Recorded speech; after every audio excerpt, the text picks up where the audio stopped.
This is a road-legal hypercar that costs nearly $2.7 million. A naturally aspirated 6.3-litre V12 from the Ferrari F140 family, extensively reworked and tuned, capable of screaming all the way to 9,000 revolutions per minute. No turbochargers. No hybrid system. No battery. Just a high-revving V12. But what most people don't know is, this alien-looking machine came from a brand that had once gone completely bankrupt. And what's even crazier is that it was eventually brought back to life through a combination of Hong Kong capital, German motorsport engineering, and a Ferrari-derived V12. Together, they created a monster limited to just 10 cars worldwide. This is the Apollo Intensa Emotion.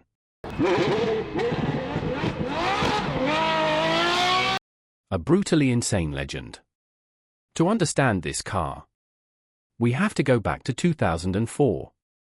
A former Audi Sport executive named Roland Gumpert founded Gumpert Sportwagen manufacture. And in 2005, they introduced a car that was anything but an ordinary supercar. The Gumpert Apollo.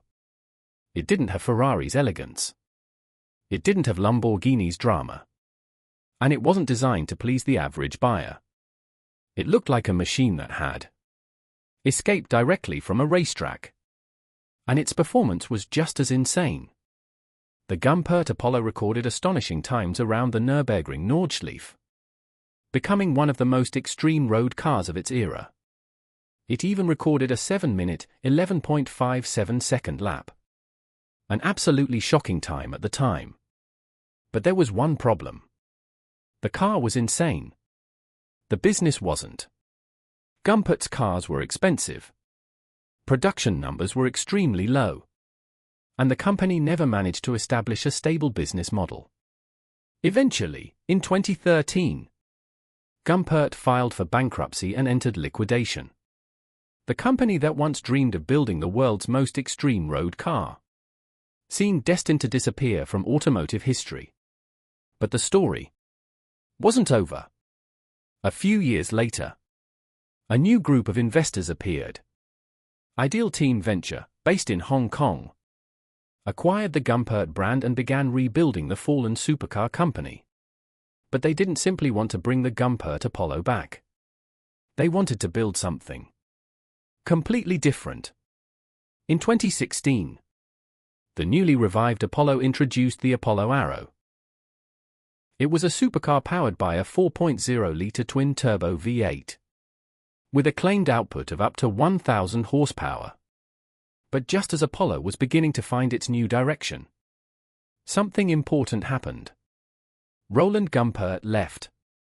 The man who created the original Gumpert Apollo was no longer leading the future of the new company.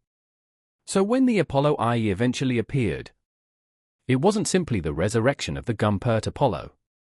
It was Apollo completely redefining itself. They brought in German motorsport engineering company, WAG. And they also brought in designer Jiaoying Wang. Their goal was simple. Build a car that was road legal, but possessed the soul of a race car. And that's how Intensa Emotion was born. In Italian, the name means intense emotion. But here's a very interesting question. What country is the Apollo IE actually from? Because its bloodline is complicated. The rebirth of the brand was backed by Hong Kong capital. Much of the engineering development relied on Germany's HWAAG. The design came from Jiaoying Wang. And the most important part of all came from Ferrari's F140 V12 family.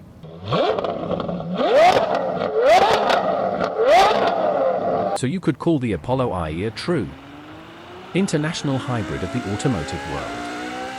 Hong Kong capital, German engineering, an Italian V12 bloodline, and the imagination of a young designer. And somehow, this strange combination created something that looked like nothing else on the road. Just look at it. It doesn't look like a Ferrari. It doesn't look like a Lamborghini. It doesn't even look like a traditional hypercar. It looks more like a fighter jet crossed with a bird of prey. Massive aerodynamic elements, aggressive bodywork, exposed carbon fiber, a gigantic rear wing, and aerodynamic surfaces covering almost every part of the car. And none of this was simply for looks. The Apollo IE was designed from the beginning to push a road car toward race car territory. It makes extensive use of carbon fiber composites, including a carbon fiber monocoque and other structural components. Its monocoque and crash structures even met FIA LMP2 level safety requirements. But there's an important distinction. That does not make the Apollo IE an actual LMP2 race car. And it certainly doesn't mean you can simply take one to the 24 hours of Le Mans. It means this road car's engineering philosophy was extreme enough to use genuine prototype racing standards as a reference. But if you ask me, what makes the Apollo IE truly special? I'd say the engine, because its heart comes from Ferrari's F140 V12 family, the same V12 family used in the Ferrari F12. But Apollo didn't simply take a Ferrari F12 engine and drop it straight into the Apollo IE. The engine was extensively reworked and tuned, with the engineering teams involved transforming it into Apollo's own version. The result? A 6.3-litre naturally aspirated V12, producing nearly 780 horsepower, and screaming all the way to 9,000 revolutions per minute. Think about that. Modern hypercars are increasingly relying on turbochargers, hybrid systems, and even full electrification. But the Apollo IE chose none of it.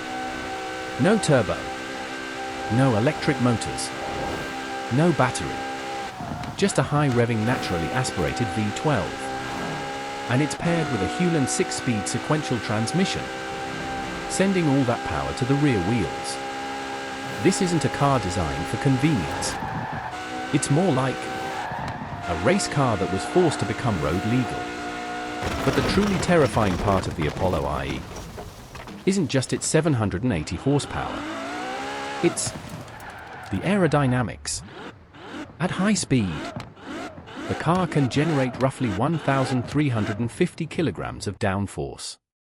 That's an absolutely ridiculous number, because the Apollo IE itself weighs only around 1,200 kilograms. In other words, at high speed, the aerodynamic load it generates can actually exceed the weight of the car itself. And that's why the Apollo IE doesn't look like an ordinary road car. The front end, the side skirts, the floor, the rear. Almost every part of the car is designed around controlling airflow. It's not asking, does this car look good? It's asking, how much grip can we extract from the air at high speed? That's why it looks so insane. Because those outrageous shapes exist to serve one purpose: speed. But if you think the craziest thing about the Apollo IE is its performance, you're wrong. Because there are only 10 of them. Not 100. Not 50. Not even 20. Just 10. And these 10 cars aren't simply identical production cars. Each one can have its own unique name and specification. Names like Purple Dragon, Black Dragon, Carbon Dragon, different paint schemes, carbon fiber configurations, and small details give each car its own personality. So you're not simply buying an Apollo IE, you're buying one of 10 legends. And what's even crazier, all 10 cars had already found buyers before deliveries officially began. That means the Apollo IE wasn't just a hypercar from the very beginning. It was more like a road-legal collector's piece. But here's the interesting part. The Apollo IE was never really trying to become the fastest car in the world. 780 horsepower, by today's standards, isn't exactly a world-shattering number. It's not Bugatti. It's not Koenigsegg. And its top speed isn't a world record. But Apollo didn't care. Because the Apollo IE was never about being the fastest. It was about being unforgettable. In an era of increasingly quiet, digital, and electric hypercars, the Apollo IE chose a completely different path. A naturally aspirated V12. A carbon fiber monocoque. Extreme aerodynamics. And only 10 cars ever built. It wasn't designed to be perfect. It was designed to be remembered. And perhaps that's what makes the Apollo IE so special. It isn't just another hypercar. It's a love letter to the combustion engine. And the most ironic part? That love letter came from a brand that had once already died. This is the Apollo Intensa Emotion. If you enjoyed this story, don't forget to subscribe. And let me know which car I should cover next. Thanks for watching. And I'll see you in the next story.